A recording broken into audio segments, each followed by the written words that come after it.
gilets jaunes sont là et marqueront l'histoire. Gilets jaunes, allez, gilets jaunes, allez, allez, gilets jaunes, allez, gilets jaunes, allez, allez, qu'importe le discours, qu'on nous traite de fous, les gilets jaunes sont là. CCF. On est là, même si Macron ne le veut pas, nous on est là. Vérotyde ne veut pas. Pour l'honneur des gilets jaunes et pour un monde meilleur, même si Macron ne le veut pas, nous on est là. On est là, même si Macron ne le veut pas, nous on est là. Pour l'honneur des gilets jaunes et pour un monde meilleur, même si Macron ne le veut pas, nous on est là.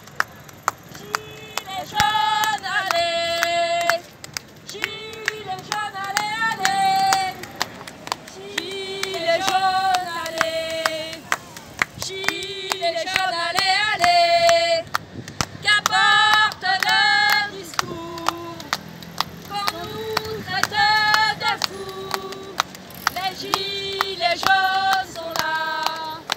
Viens. C'est bon. L'histoire. Gilets jaunes, allez. Gilets jaunes, allez, allez. Gilets jaunes, allez. Gilets jaunes, allez, allez. On est là. Même si Macron ne le veut pas, nous on est là. Pour l'honneur des gilets jaunes et pour un monde meilleur, même si Macron ne le veut pas, nous on est là. On est là. Même si Macron ne le veut pas, nous on est là. Pour l'honneur des gilets jaunes et pour un monde meilleur, même si Macron ne le veut pas, nous on est là. On est là.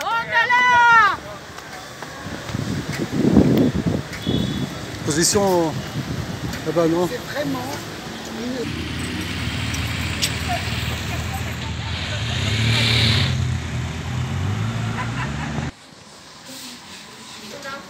Oui.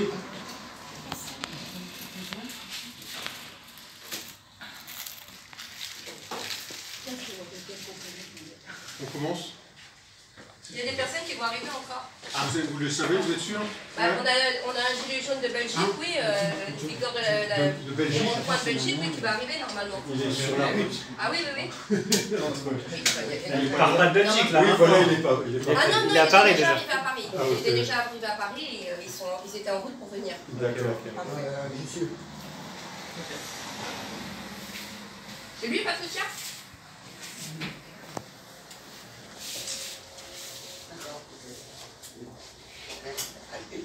En fait, il s'agit de quoi aussi?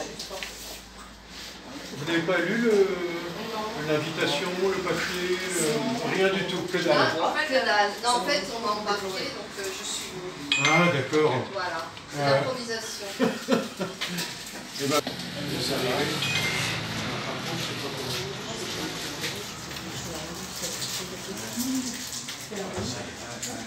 alors Constantin, tu vas rester là-bas avec demain.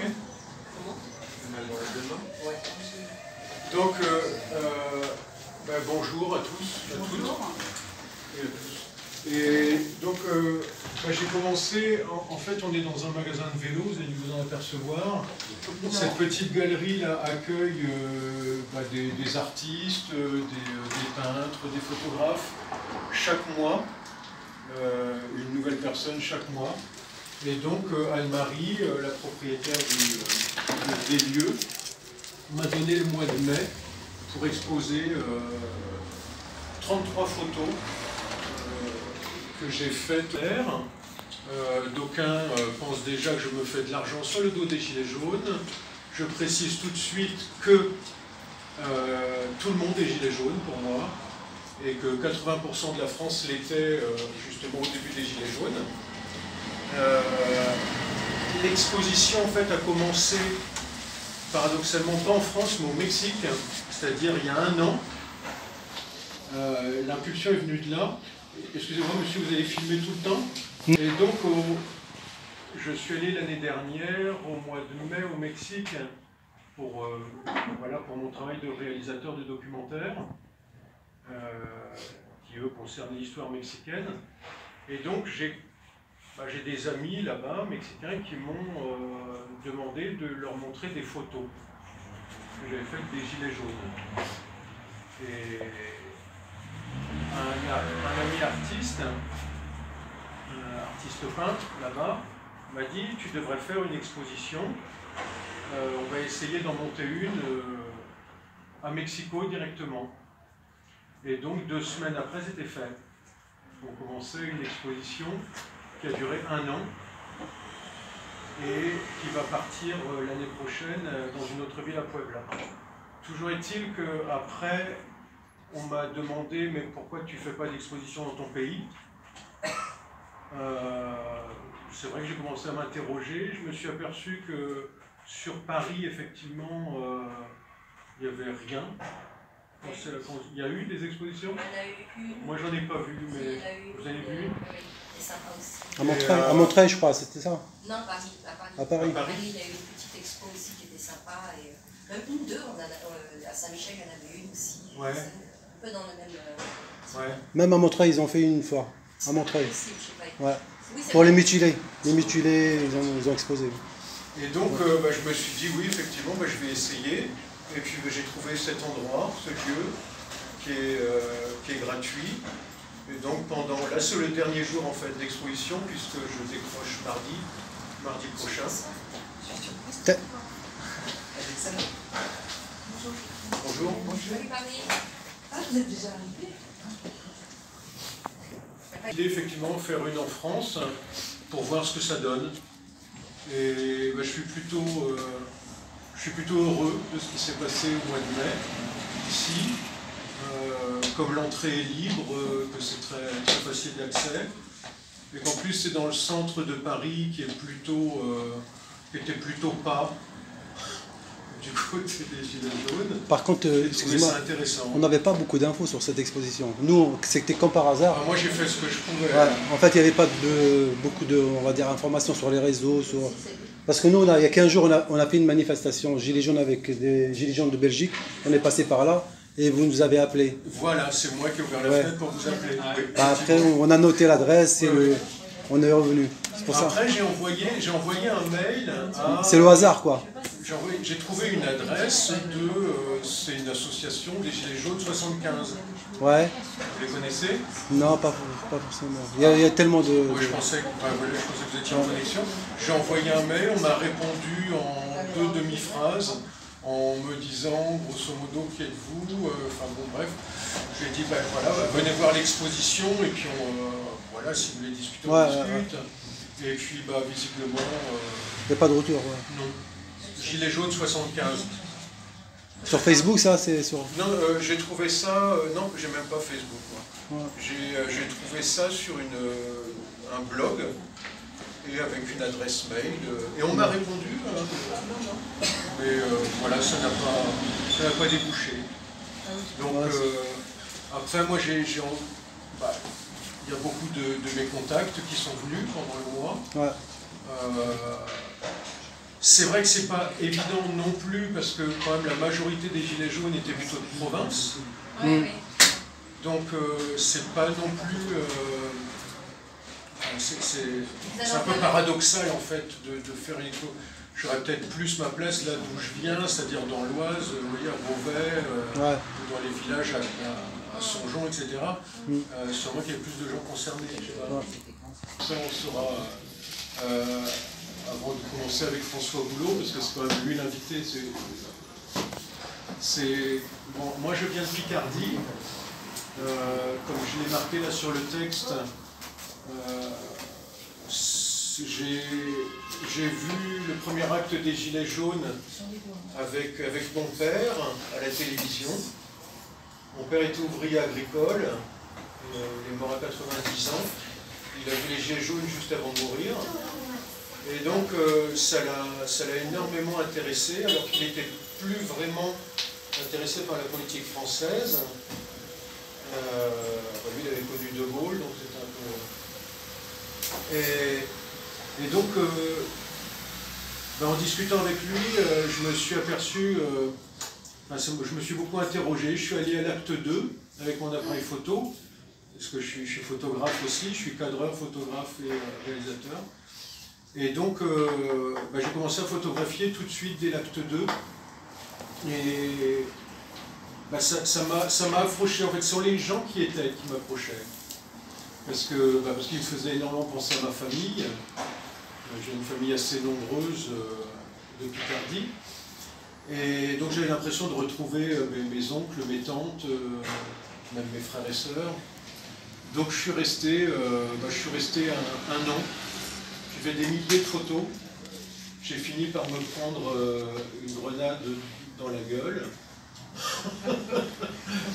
Donc j'ai arrêté, parce que j'ai 2 enfants à nourrir aussi, puis mes yeux ça compte pour faire des films et des photos, c'est important.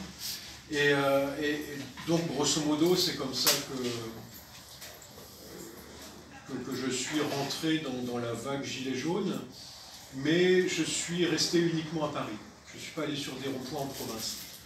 J'étais sur le premier rond-point de France, là où la majorité des gilets jaunes voulaient se trouver pour faire l'Arc de Triomphe, pour faire le plus de bruit possible, quoi. En tout cas, d'être le plus visible possible. C'est la grenade le fait d'avoir reçu une grenade qui vous a arrêté J'avais déjà comme ambition d'arrêter au bout de 12 mois, parce que je trouvais que ça, peu à peu, avec le temps, ça perdait de... Moi, j'ai beaucoup aimé les premiers mois. Et on va dire les 3-4 premiers mois, j'ai vraiment été très agréablement surpris, parce que c'était très spontané, et parce que, comme on disait avec François Boulot, juste avant que vous arriviez, c'est que justement il n'y avait pas de... Division surtout. Il n'y avait pas de ligne politique, personne ne parlait franchement de partis politiques, etc. Et moi ça me convenait très bien. J'avais pas envie de savoir si la personne en face de moi était de droite, de gauche, d'extrême droite, d'extrême gauche ou d'extrême centre. J'avais pas du tout envie de le savoir. Et je trouvais que c'était beaucoup mieux comme ça. Et à partir du moment où ça s'est politisé, j'ai trouvé que ça se dégradait, quoi. Et que exactement, en fait, ça se subdivisait. Ouais. Et c'est devenu, pour moi, une espèce de cacophonie à la fin, on ne comprenait plus grand-chose. La manif qui m'a une des plus surprenantes pour moi, c'était la manif après en été, au bout de 6 mois, 7 mois, en été, je ne sais plus quel mois c'était, où il y avait en même temps une manif écolo. Oui. Alors ce jour-là, c'était vraiment, là c'était le grand écart. Il y avait vraiment fin du monde, fin du mois. J'avais l'impression que les gens ne se comprenaient pas du tout et que ça partait dans tous les sens. C'est mon opinion, hein. Tout ce que je dis, c'est mon opinion stricte. Ils ont interdit aux gilets jaunes de rejoindre des écolos. Voilà, il y avait après il commençait à y avoir des interdictions, puis bon, ça a été... Bon, alors après, c'est vraiment, faudrait prendre la chronologie précisément, pendant des heures, analyser chaque acte, comment ça a évolué peu à peu. Je pense qu'il y a des historiens qui font ça plus tard. Une dernière chose avant de passer avec François Boulot, c'est que moi, les photos, je les ai faites plutôt dans un esprit d'archive. C'est-à-dire que j'étais persuadé dès le début, d'ailleurs avec mon père, que c'était quelque chose d'historique. Et que ça allait rester dans l'histoire. Ouais. C'est-à-dire que même si le gilet jaune allait redevenir un objet usuel pour l'automobiliste normal, et ce ne serait plus un moyen de revendication, j'étais persuadé dès le début que c'était historique. Et je pense que plus le temps passe, et effectivement plus ça devient, c'était annonciateur de quelque chose de nouveau pour moi. Donc voilà. Merci. Ok, merci. Hein. Je vous en prie. Sur l'invitation d'aujourd'hui, j'ai envoyé, je pense que vous ne l'avez pas vu, enfin, certains ont dû le voir, il y avait une publicité de l'époque, quand le gilet jaune a été obligatoire, c'était en, je ne sais plus, 2017 je crois, non? je ne sais plus à partir de C'est en 2007-2008. 2008. À l'époque, il y avait une publicité, je ne sais pas si vous vous souvenez, pour la sécurité routière. Et ça disait « c'est jaune, c'est moche, ça ne va avec rien, mais ça peut vous sauver la vie ». Vous vous souvenez de ça? Et c'était pas Karl Marx, c'était Karl Lagerfeld. Et je trouve ça intéressant en fait, parce que c'était une prévision, n'est-ce pas? Bon, donc je passe l'introduction parce que j'ai l'impression que tout le monde le connaît un peu. Donc je vais vous présenter François Boulot. Je pense que certains de vous doivent le connaître. Il a été représentant... avocat. Je te laisse te présenter. Je dis ça. Donc il était représentant des Gilets jaunes de Normandie, hein, avocat en droit du travail. Et donc je lui ai proposé vraiment très directement par mail s'il voulait venir discuter ici avec moi, répondre à mes questions devant un public. Et voilà, ça s'est fait très facilement. Vous connaissiez ou pas du tout? Pas du tout. On s'est connus hier, directement, et voilà. On est tous les deux du Nord aussi, donc ça aide. C'est clair. Et donc, voilà, il a écrit un bouquin en 2021 aussi, hein, qui s'appelle « Reprendre le pouvoir », que je n'ai pas lu, hein, que je ne connais pas. Moi, je connais François Boulot pour le moment où il était quasiment l'avocat des Gilets jaunes dans les médias de grand chemin, qu'on peut dire, qui en fait ne l'ont pas épargné. Moi, j'ai trouvé François Boulot extrêmement courageux, déjà à l'époque, hein, je ne le dis pas par flagornerie là maintenant, parce qu'il est là. Je trouvais qu'il était très courageux, parce qu'il n'avait que des coups à prendre. Il faisait ça bénévolement, et voilà, dans sa position, il n'était pas forcé de le faire. Et je pense qu'il a aidé énormément à la compréhension du mouvement. Voilà, c'est pour ça que j'ai de l'estime aussi pour monsieur. Donc, moi je vais commencer par, voilà, est-ce que tu veux te présenter? Et moi j'aimerais bien savoir, parce que je n'ai pas les détails, mais j'aimerais bien savoir en fait comment toi tu es rentré dans la vague Gilets jaunes, quelle a été l'impulsion, quelle a été, si c'est familial, amical, professionnel, voilà, comment tu es arrivé dans ce mouvement. Bonjour à tous, merci d'être là. Merci à toi François d'avoir fait ce que tu as fait et puis de m'inviter. Pour me présenter, donc, je m'appelle François Boulot, j'ai 36 ans, je suis avocat en droit du travail, je défends plutôt les salariés. À Rouen, mais je compte bientôt m'installer à Paris. Donc c'est ce qui explique que j'ai eu aussi un peu moins d'activité dernièrement sur les réseaux, sur YouTube, etc. Voilà, il ne faut pas toujours tout mener de front. Alors comment j'ai intégré le mouvement? J'y suis allé le premier jour, à côté de chez moi, il y avait un point de blocage, et donc j'étais curieux. Et j'étais d'autant plus curieux qu'en fait, bon, moi clairement, Macron, comme d'autres, hein, mais je disais à mon entourage qui votait plutôt Macron ou Fillon, hein, j'évolue quand même dans un milieu de gens, classe moyenne supérieure, profession libérale, avocat, dentiste, assureur, enfin voilà. Bon, c'était pas des révolutionnaires dans l'âme, quoi. Hein, donc, et je leur disais, mais allez-y, votez Macron, et 6 mois plus tard, la France est dans la rue. Allez-y, vraiment, si vous voulez que ça pète, c'est voilà, ce qu'il faut faire, c'est bien. Il y aura plus d'inégalités, donc il y aura plus de colère, et puis ça va même se passer. Bon, j'étais évidemment pas le seul à penser ça, hein, il y a plein de gens qui l'avaient anticipé. Et donc je suis allé voir un point de blocage, j'ai discuté avec les gens, puis bon, je trouvais quand même là un peu la confirmation, effectivement, que les gens étaient très en colère. Je me souviens, Ruffin, dans l'entre-deux tours, il avait écrit une tribune hein, en disant à Macron, vous êtes haï par le pays, et lui aussi avait très bien perçu ça, la haine qu'il y avait dans un certain nombre de pans de la population dans le pays. Et puis, en fait, ensuite, il se trouvait qu'il y avait une assemblée générale de mon barreau 3 jours plus tard, et parce que la profession, nous, on luttait contre une réforme de la justice. Et bon, mes confrères, ils sont gentils, quoi, mais bon, ils votent plutôt Macron-Fillon. Et bah, quand ils luttent, en fait, bon, ils aiment bien, ils font des chansons, ils font des chorégraphies, voilà, mais bon, je veux dire, on a un pouvoir de nuisance qui est zéro en fait. C'est-à-dire quand on fait la Comme grève. la CGT, quoi. C'est la CGT. Non, c'est pire que ça. C'est pire que ça. C'est juste que nous, en tant qu'avocat, en tant qu'avocat, on n'a pas de pouvoir de nuisance. C'est-à-dire quand on fait la grève, au mieux on décale un peu les dates des tribunaux. Voilà. On encombre un peu la justice. Mais de toute façon on ne peut pas le tenir, parce qu'en fait les avocats qui font la grève, généralement c'est les avocats les plus pauvres, donc, et comme évidemment il est hors de question de faire une caisse de grève pour que les riches avocats qui font du conseil financent ceux qui pâtissent effectivement de la grève des permanences pénales, etc. Bref, la grève ne tient jamais, quoi, hein, ça dure 15 jours et puis basta.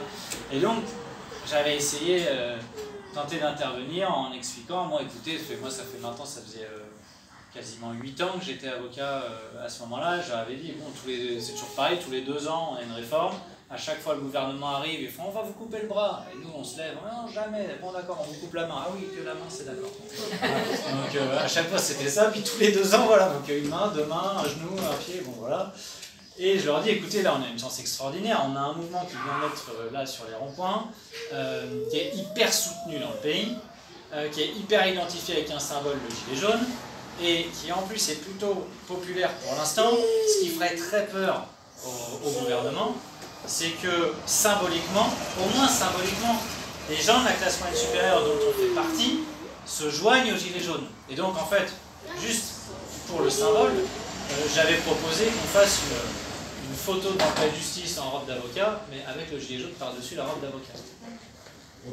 Bon, j'ai essayé de plaider la cause du mieux que je pouvais, mais ma plaidoirie n'a pas dû être convaincante parce que sur les 80 avocats qu'il y avait, j'ai dû en convaincre 4, dont moi.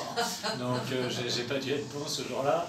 Non, et en réalité, je me suis tout de suite confronté déjà à une réalité, c'est-à-dire que mes confrères, la plupart de mes confrères, pas tous parce que je ne veux pas être injuste, mais ah mais il y a des racistes, ah mais il y a des homophobes, ah mais il y a des antisémites, enfin c'est-à-dire qu'évidemment ils avaient toujours cherché le petit fait divers où il y avait un Gugus, effectivement un Charlot qui avait... Voilà. Qui passe au BFM surtout. Comment? Qui passe à la télé surtout. Oui, mais voilà, et qu'évidemment les médias sont pressés aussi de mettre en lumière parce que c'est la même classe sociale et en fait on va aller chercher dans l'échantillon de sang, on va aller trouver la personne, ou l'échantillon de mine, on va aller trouver la personne qui va tenir le propos irrespectueux, outrageant, qui tombe sous le coup de la loi, etc., pour essayer de discréditer tout le monde. Sauf qu'évidemment, des cons, des racistes, des homophobes, et tout ce que vous voulez, bon, vous en avez partout en fait. Donc, voilà, évidemment, ils sont en minorité, mais vous en avez partout. Donc, en fait, ce qui s'exprimait derrière ça, c'était un métier de classe, hein, tout simplement, ni plus ni moins. Et bon, j'avais essayé de leur dire, écoutez, c'est quand même ni plus ni moins que nos clients, en fait, hein, pour la plupart d'entre nous. Ce sont eux qui nous font vivre. Il me semble que quand on a prêté serment, c'était justement pour porter la parole de ceux qui n'ont pas les moyens de la porter. Et tout ça n'a pas fonctionné. Donc je me suis retrouvé tout seul, isolé dans mon barreau. Et pourquoi je me suis retrouvé? Parce que je ne sais pas pourquoi, mais il fallait que j'aille sur le rond-point. Et il fallait que je sois avec les gens. C'était là que je me sentais bien. J'avais l'impression que c'est là que ça se passait. Il se passait un truc, que ça allait peut-être te faire bouger les choses. Et après, comment je me suis retrouvé porte-parole? C'est simplement que j'ai été invité dans quelques assemblées, on m'a demandé de prendre la parole, ce que j'ai fait en essayant d'exposer des revendications de manière claire, en exposant à mon avis quelle était la stratégie à adopter, etc. Et du coup, après ça, c'est des gilets jaunes des ronds-points, des 3 ronds-points de Rouen qui m'ont dit nous on aimerait bien que ce soit toi le porte-parole dans les médias. Et donc ils m'ont demandé d'établir un mandat. Je leur avais dit pour me mandater et signer, etc. Bon, je leur avais dit le mandat juridiquement il ne vaut rien du tout, hein. C'est purement symbolique, mais ok. Et du coup, voilà, ils m'ont signé ce mandat-là. Et puis ensuite, il faut être clair, hein, c'est un peu le hasard et même l'arbitraire, hein, c'est-à-dire qu'il y a BFM qui est venu une fois début décembre. Du coup, comme là j'étais désigné de porte-parole, c'est moi qui l'ai interrogé. Et puis derrière, j'ai été rappelé, et donc j'ai fait une interview sur BFM fin décembre. Puis après, en fait, j'avais fait une lettre de réponse au vœu de Macron. Et c'est ce qui a déclenché l'invitation sur LCI. Et puis en fait, là, il y a la séquence face au vice-président du MEDEF qui buzz parce qu'on a un échange de 3 minutes où j'ai la chance que tout se déroule parfaitement pour moi. C'est-à-dire que la journaliste m'interrompt pour me poser une question, pensant aider le vice-président du MEDEF, et en fait, elle me relance exactement comme je voulais, c'était parfait. Enfin, je ne pouvais pas mieux dire pour que ça tombe. Et après, j'ai le vice-président du MEDEF qui fait la défense la plus la plus parfaite pour moi, quoi. Il explique que lui, il est allé sur les ronds-points. Personne ne croit que tu es allé sur les ronds-points, en fait, tu n'es pas crédible, c'est pas possible. Donc bref, tout ça pour dire qu'en fait, c'est quand même une succession de hasards et de chances, en fait, qui à ce moment-là m'amène du coup, parce que c'est ça, une fois que vous avez fait le buzz une fois, après ça y est, vous êtes invité, j'ai été invité partout, etc. Chez Hanouna contre Chapa, oui, voilà, c'est ça. Chapa, ouais. Mais voilà, au départ, c'est totalement arbitraire. Pourquoi moi plutôt qu'un autre? Enfin voilà, c'est vraiment le pur hasard qui a créé ça, quoi. Et puis après, du coup, bah, j'ai essayé évidemment de... Puis il y a eu des assemblées. Oui, mais les médias ne choisissaient pas en fonction de ça. Hein. Les médias choisissaient vraiment de manière totalement arbitraire. Et une fois qu'on était exposé, bon, bah, effectivement, après, ça nous donnait une chance. Parce qu'en gros, comme le mouvement vivait sur Facebook, c'était les passages télé qui marchaient. Il y a Jérôme Rodriguez aussi qui a fait des gros passages qui ont buzzé, etc. Bon, bah, du coup, ça tournait sur les réseaux. Et c'est ça qui a permis de dégager un peu des figures sur les réseaux sociaux. C'est un peu comme ça que ça s'est passé. Donc il y avait un mélange en fait entre l'arbitraire du choix des médias, parce que des Gilets jaunes, ils en ont invité pas mal en fait. Puis après, en gros, le mouvement, sur Facebook, il a sélectionné un peu ces figures en fonction des gens qui faisaient des bons passages. C'était un peu... Puis après, il en a aussi éliminé des gens qui avaient pu faire des bons passages et puis qui, à un moment donné, ont commencé un peu à vouloir tirer un peu intérêt personnel des positions qu'ils avaient. Donc, voilà comment je me suis retrouvé un peu malgré moi enfin surtout porte-parole, parce que dans le mouvement ça c'était pas malgré moi, mais le porte-parole, puis ensuite passer dans les médias nationaux, etc. Bon, ça je l'avais pas trop prévu. Ça t'a créé des problèmes avec tes collègues, dans la famille, dans la profession? Ouais, c'est juste qu'honnêtement, je pense qu'ils ne comprenaient pas ce que je faisais. S'ils ne comprenaient pas, ils se disaient mais qu'est-ce qu'il va faire avec les gens, etc. Bon, sur le fond des discours, ma famille était plutôt d'accord. Hein. J'ai une famille, mes parents n'ont pas le bac, donc c'est pas des diplômés du supérieur. Mes grands-parents étaient pour une partie paysans, les autres étaient bouchers charcutiers, donc je veux dire, voilà, à la campagne, dans l'Orne, enfin, vraiment. Bon, donc, et moi justement, en fait, je suis un transclasse au sens où mes parents n'ont pas fait d'études supérieures. En revanche, ils ont plutôt bien réussi à une époque où on pouvait réussir même sans diplôme. Et moi, j'ai été un ultra privilégié parce que j'ai pu faire mes études, je veux dire, sans avoir besoin de travailler, parce que voilà, mes parents pouvaient me financer mes études, etc. Et donc, j'ai toujours estimé que quand on a eu cette chance-là, celle que j'ai eue moi, après, on essaye de rendre ça aux autres. Oui, il y a un historique familial qui te permet de rentrer en empathie aussi avec les gens. Oui, complètement. Mais ça, c'est ce que j'ai remarqué chez les confrères, ce que j'ai remarqué depuis un moment, c'est que les quelques confrères avec lesquels j'étais vraiment en raccord politiquement, au sens où ils étaient vraiment pour les gens, quoi, enfin, pour l'égalité, l'équité, etc., la justice sociale et fiscale, enfin, je vais un peu vite, mais voilà, étonnamment, leurs parents n'ont pas fait d'études supérieures non plus. Voilà. Donc c'est souvent un critère que je remarque, c'est que les gens qui ont un peu le sens de la justice sociale et qui savent en fait que le mérite, oui, c'est bien gentil, hein, mais bon, il y a des déterminismes. Hein, et quand on est pauvre, quand on est dans une famille qui n'est pas très cultivée, qui n'a pas beaucoup de réseaux, etc., ça va être un peu plus compliqué, un travail égal, d'atteindre la même position sociale que le petit-fils de bourgeois qui a eu accès aux cours complémentaires, à l'école de commerce payée par papa et maman, au voyage tous les ans à l'étranger, etc., pour pouvoir apprendre l'anglais, l'allemand, le chinois. Bon, voilà, hein, on ne parle pas tout à fait à égalité. Oui. Donc en fait, ça explique aussi un peu le fait que tu aies choisi le droit du travail. Oui, en fait, ce qui me correspondait le mieux, c'était... je voulais faire quelque chose qui a du sens, et quelque chose qui a du sens, c'est quand on est utilisant. Voilà. Et puis après, bon, je voulais plaider. Donc le droit du travail, c'est l'un des rares endroits où il y a encore un peu d'oralité dans les débats, où tout ne se joue pas sur le dossier écrit. Il faut quand même un peu aussi plaider, et ça se faisait bien. Donc tu avais de l'éloquence dès le début, c'était un enfant bavard. Non, je n'ai jamais été... Enfin, a priori, quand j'étais petit, j'étais infernal, je parlais tout le temps. Mais après, je me suis calmé. En fait, non, j'étais plutôt... très étonnamment, je suis assez à l'aise à la tribune ou à la barre. Mais après, dans la vie, je ne suis pas très bavard. Je dis un truc quand j'ai un truc à dire. Mais sinon, j'écoute. Et alors, comment toi tu qualifierais, on va dire, ce mouvement massif, spontané? parce que ça va vraiment très rapidement. Ça part sur une vidéo. Jacqueline Moreau, je me souviens bien. Ouais. Et ça part, mais vraiment en quelques jours. Sur tout le territoire national, l'outre-mer, etc. Donc c'est vraiment une flambée. Comment tu qualifierais ce mouvement au début? C'est quoi? C'est une révolte, un embryon de révolution, c'est une jacquerie, comme on en connaissait au Moyen-Âge, justement au nord de la France. Ou alors, je ne sais pas, c'est quoi? C'est du poujadisme, une plainte d'enfants gâtés, parce que j'ai entendu ça aussi.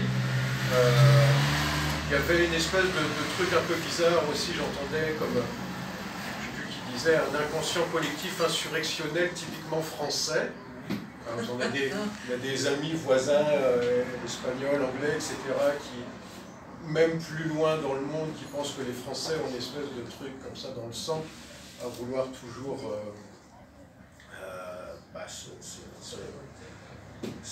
être dans l'insurrection. Des Gaulois réfractaires. Ouais, oui, c'est ça, même le président l'avait dit, Gaulois réfractaires. Donc je ne sais pas, toi, au début en tout cas, comment tu as analysé ça, tu le qualifiais comment? Ouais, bah, c'est un peu tout ce que tu as dit quand c'est pas négatif, la connotation négative, c'est-à-dire révolte, embryon révolutionnaire, inconscient collectif, insurrectionnel, ouais, tout ça, ça me va bien. En fait, moi, ce qui m'a frappé au départ, c'est que effectivement, il y a une vidéo de Jacqueline Moreau qui va être en octobre, suivie de l'idée ensuite de mettre les gilets jaunes sur les tableaux de bord des voitures, ce qui a beaucoup pris ça en province. Hein. J'étais à Rouen et effectivement,